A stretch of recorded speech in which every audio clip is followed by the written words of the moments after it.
प्राथमिक व माध्यमिक शिक्षण विभाग, सलाम मुंबई फाउंडेशन मुंबई व नेहरू युवा केंद्र मसाडे धुळे यांच्या संयुक्त विद्यमाने गुरुजनांचा व अधिकारी वर्गाचा सत्कार समारंभ संपन्न। धुळे जिल्ह्यात पहिला तंबाखू मुक्त शैक्षणिक संस्था सिंदखेडा तालुका पहिला क्रमांक आला असून त्यानिमित्ताने आज दिनांक 14 नोव्हेंबर रोजी सकाळी 10 वाजता जिल्हाधिकारी नियोजन सभागृहात अधिकारी व मुख्याध्यापक शिक्षकांचा सत्कार समारंभ संपन्न झाला।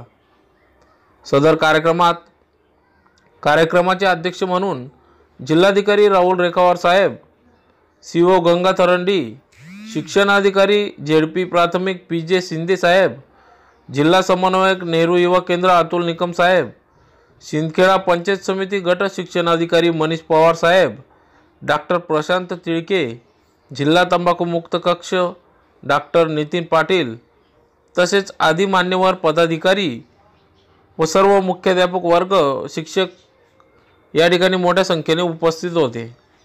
याबाबत वृत्त असे की धुळे जिल्ह्यातील सिंदखेडा तंबाखू मुक्त म्हणून पहिला तालुका घोषित करण्यात आला। यासाठी अथक परिश्रम घेणाऱ्या मुख्याध्यापक वर्ग अधिकारी यांचा सन्मानपत्र देऊन सत्कार जिल्हाधिकारी राहुल रेखावार साहेब यांच्या हस्ते करण्यात आला। यावेळी जिल्हाधिकारी राहुल रेखावार साहेब यांनी सांगितले की अशा प्रकारे चारही तालुके तंबाखू मुक्त घोषित होण्यासाठी जनजागृती होणे गरजेचे आहे व त्यासाठी शिक्षकांची भूमिका महत्त्वाची असून शिक्षकांनी अथक परिश्रम घ्यावेत। लवकरात लवकर धुळे, शिरपूर, साक्री या राहिलेल्या तीनही तालुक्यांना तंबाखू मुक्त करून धुळे जिल्ह्याचे ध्येय उद्दिष्ट गाठावे असे यावेळेस त्यांनी मार्गदर्शन करताना सांगितले।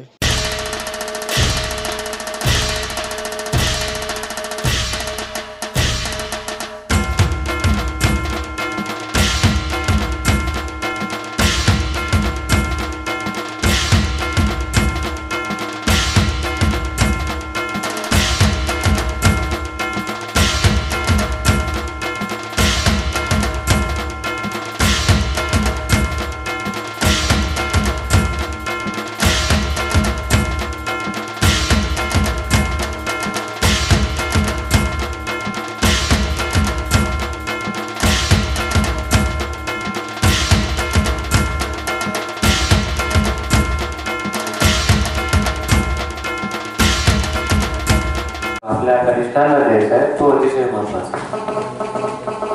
आज आपण जाणतो की तंबाखू सारख्या गोष्टींमुळे विद्यार्थ्यांची स्वतःची तर हानी होतच आहे, परंतु एक अख्खी पिढी त्यामुळे बर्बाद होतात। शासन आपल्या परीने, सामाजिक संस्था आपल्या परीने हा अभिशाप आपल्या समाजावरून घालवण्यासाठी पूर्ण प्रयत्न करतात। आपणच पाहिलं आपल्या जिल्ह्यामध्येच नाही तर संरक्षण मिळवण्याची सवय किंवा ज्याला मी म्हणेन व्यसन, जेव्हा हे चांगलं व्यसन एका माणसाला लागतं त्यावेळेस मग त्याला कोणीच नाही थांबवू शकत, कारण ते व्यसनच असतं। आणि हे मी माझ्या अनुभवाने सांगतो, ते व्यसनच असतं। ज्याला त्या आनंदाचं व्यसन लागलं त्याचं आयुष्य अतिशय वेगाने समोर जातं। तो माणूस स्वतः इतर व्यक्तींसाठी प्रेरक म्हणून काम करतो, एक पॉझिटिव्ह एनर्जी त्या माणसातून रिफ्लेक्ट होते आणि त्या एनर्जीचा इफेक्ट आजूबाजूच्या संपर्कातल्या प्रत्येक व्यक्तीवर होतो। इंग्लिशमध्ये म्हणतात ॲटिट्यूड्स आर कॉन्टॅजियस, म्हणजे स्वभाव हा संसर्गजन्य असतो। चांगल्या आपले जे संत मंडळी सांगतात की नेहमी सत्संगाच्या योग्य व्यक्तींच्या संपर्कात राहावं, त्याचा मूळ उद्देश हाच आहे की आपण चांगल्या व्यक्तींच्या संपर्कात राहिलो, प्रेरित व्यक्तींच्या संपर्कात राहिलो तर आपल्यामध्ये पण प्रेरणा येते, सकारात्मकतेची भावना येते आणि मग आपणही आपल्या टिपिकल जॉब डिस्क्रिप्शनच्या बाहेर जाऊन हा खरा आनंद, खरं जॉब सॅटिस्फॅक्शन मिळवण्यासाठी प्रयत्न करतो। आणि जेव्हा पालक असं करतात त्यावेळेस त्या पालकांची मुलं सुद्धा त्याच दिशेला जातात। नाहीतर टिपिकल नोकरी करणे, 10 ते 6 नोकरी करणे, घरी येणे, टीव्ही पाहणे, झोपी जाणे, ही जर अपेक्षा तुमची स्वतःकडून असेल तर तुमची मुलं सुद्धा तेच करतील, त्याच्यापेक्षा वेगळं काहीही करणार नाही, कारण तुम्हीच त्यांचे खरे आदर्श असतात। मग ते शिक्षकांनी शाळेत काहीही सांगू, फार कमी शक्यता आहे की त्यांच्यावर करणं। त्यामुळे एक शिक्षक, एक केंद्र प्रमुख, एक गट शिक्षणाधिकारी, एक विस्तार अधिकारी म्हणूनच नाही तर एक पालक म्हणून सुद्धा आपल्या शाळेतील सर्व विद्यार्थ्यांकडे पाहणे आणि आपल्या मुलांसारखं त्यांच्याकडे पण लक्ष देणे. व्यसन ही गोष्ट काही करिक्युलम मध्ये नाही, पण ती आपण आणत आहोत आणि हे एक्स्ट्रा एफर्ट्स करून आपण त्यांना या दृष्टीने सेन्सिटाईज करत आहोत. त्यांच्या पालकांना सुद्धा ही जाणीव करून देत आहोत की बाबा यापासून दूर राहा. जर तुम्ही राहिला तरच तुमची मुलं राहतील. ही गोष्ट खरी आहे की अनेक परिवारांमध्ये, गावांमध्ये पिढ्यानपिढ्यांपासून यांचं व्यसन आहे. नाही असं नाही.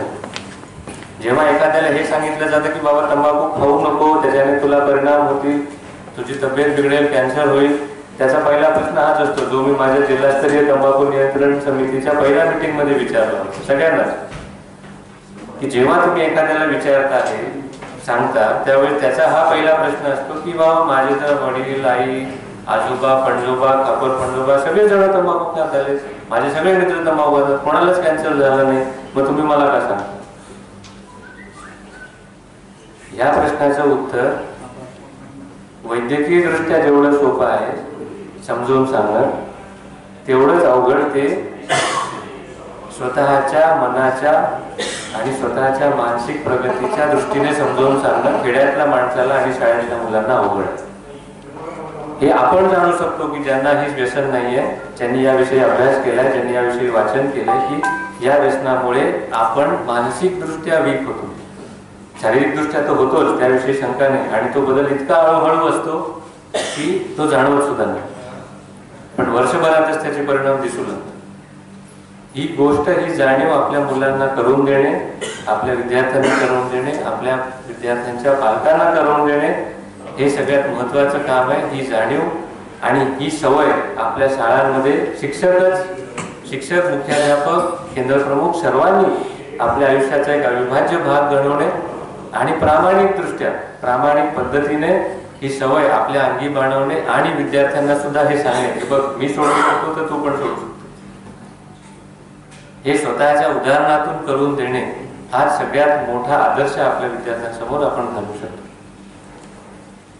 जेव्हा व्यसन सोडवण्याचे, व्यसन मुक्तीचे वेगवेगळे कॅम्प्स होतात, त्यामध्ये फक्त हे व्यसन सोडा एवढंच सांगत नाही. याच्या व्यतिरिक्त त्या कॅम्पमध्ये असणाऱ्या सर्व व्यक्तींकडून विधायक कामं सुद्धा करून घेतल्या जातात. विधायक कामं म्हणजे काय? वृक्ष लावणे, इतरांना मदत करणे, स्वच्छता करणे, अंग मेहनतीची कामं करणे. या सर्व गोष्टींमधून त्या व्यक्तीला खरा आनंद काय आहे, खरा आनंद कशात आहे आणि त्याच्या शरीरामध्ये जी विषारी द्रव्य या व्यसनांमुळे आलेली असतात त्या द्रव्यांना दूर कसं करायचं याचं शिक्षण त्याला देणे, त्याच्या मनातील ही गोष्ट काढून टाकणे की झोप आणि मन शांती ही फक्त व्यसनानेच येत नाही तर आधी विधायक कामं अंगमेहनत केल्याने सुद्धा येते आणि त्याच्यापेक्षा चांगली येते आणि फायदा देणारी येते. हे आपल्याला त्यांना आता यापुढे या विधायक कामामध्ये त्या सगळ्यांना गुंतवून दाखवून द्यायचं. माझी तुम्हाला सगळ्यांना हीच विनंती आहे की या सर्व विद्यार्थ्यांना आणि तुम्ही सर्व शिक्षक सुद्धा, खास करून असे शिक्षक ज्यांना हे व्यसन होतं, त्या सर्व शिक्षकांनी सुद्धा या विधायक कामामध्ये, अंगमेहनतीच्या कामामध्ये आपल्या विद्यार्थ्यांसोबत स्वतःला गुंतवून घ्यावं. मेहनत वाईट नसते हा धडा त्यांना आपल्याला आपल्या कर्तव्यातून, आपल्या कामातून द्यावा आणि तंबाखू मुक्तीचे हे निकष आपल्या शाळांमधून, आपल्या परिसरांमधून यापुढे सातत्याने कायम राहतील याची खात्री करावी अशीच मी आपल्या सगळ्यांना विनंती करतो. यातून लढण्याचं एक सर्वात मोठं कार्य आपल्या हातून होतंय याची जाणीव आपण सर्वजण ठेवा. हे छोटे प्रयत्न नाही आहेत. जसं म्हणतात चांगल्या सवयी लावायला खूप वेळ लागतो पण वाईट सवयी फार पटपट लागतात. ही वाईट सवय जी जर तुम्ही थांबवली नाही तर ही विषवल्ली अशीच फोफावत जाईल आणि आपल्या अख्ख्या पिढीला बरबाद करेल. आज आपण त्याला कंट्रोल केलाय, आज आपण त्याला चेक बसवलाय आणि यानंतर मात्र ती कमी कमीच होणार याची मला पूर्ण खात्री आहे. जे बाकी 3 तालुके मागे राहिले त्या 3 तालुक्यातील गट शिक्षणाधिकारी आणि सर्व शिक्षण विभागाच्या कर्मचाऱ्यांना माझी विनंती आहे की आपण सर्वांनी आता लवकरात लवकर प्रयत्न करावे. आज बालदिनाच्या निमित्ताने हा अतिशय चांगला उपक्रम, अतिशय चांगला सोहळा आपल्या सर्वांच्या नशिबी शिंदखेडा तालुक्यातील या सर्व शिक्षण विभागाच्या कर्मचाऱ्यांनी आणलाय. त्याबद्दल मी परत एकदा त्या सर्वांचे मनापासून अभिनंदन करतो. हा पहिला टप्पा आपण गाठलाय. असेच अनेक विधायक उपक्रम आपल्या सर्वांच्या हातून होवोत. सर्वजण असेच एकीने एकजुटीने प्रयत्न करत राहोत. आपल्यामध्ये कसलीही दरी निर्माण होऊ नये आणि इतर 3 तालुक्यांनी सुद्धा हे निकष लवकरात लवकर पूर्ण करावेत अशी मी त्यांना विनंती करतो.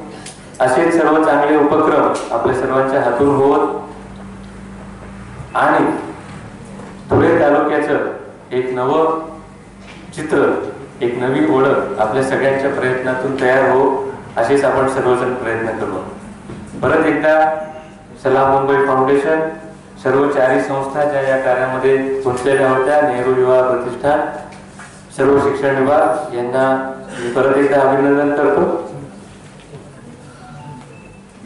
आणि हा उपक्रम ज्या पद्धतीने आपण राबवला हे पण मला सांगावंसं वाटतं की आपण 1 वर्ष घेतलं. 1 वर्ष लागायला नाही पाहिजे होतं, परंतु आपण घेतलं. ठीक आहे, काही हरकत नाही. परंतु बाकी 3 तालुक्यांनी आता हे लवकरात लवकर पूर्ण करावं आणि या पुढचं उद्दिष्ट जे तुम्हाला देण्यात येईल, जे मी देणार, कारण आता शिंदखेडा तालुक्याने सिद्ध केलंय की आम्ही हे उद्दिष्ट घेऊ शकतो, असे उद्दिष्ट आम्ही पूर्ण करू शकतो. तसे पुढचं एक उद्दिष्ट आता मी तुम्हाला देणार, जे ऑलरेडी तुमच्यापर्यंत पोहोचलेलं आहे, पण परत एकदा सांगतो.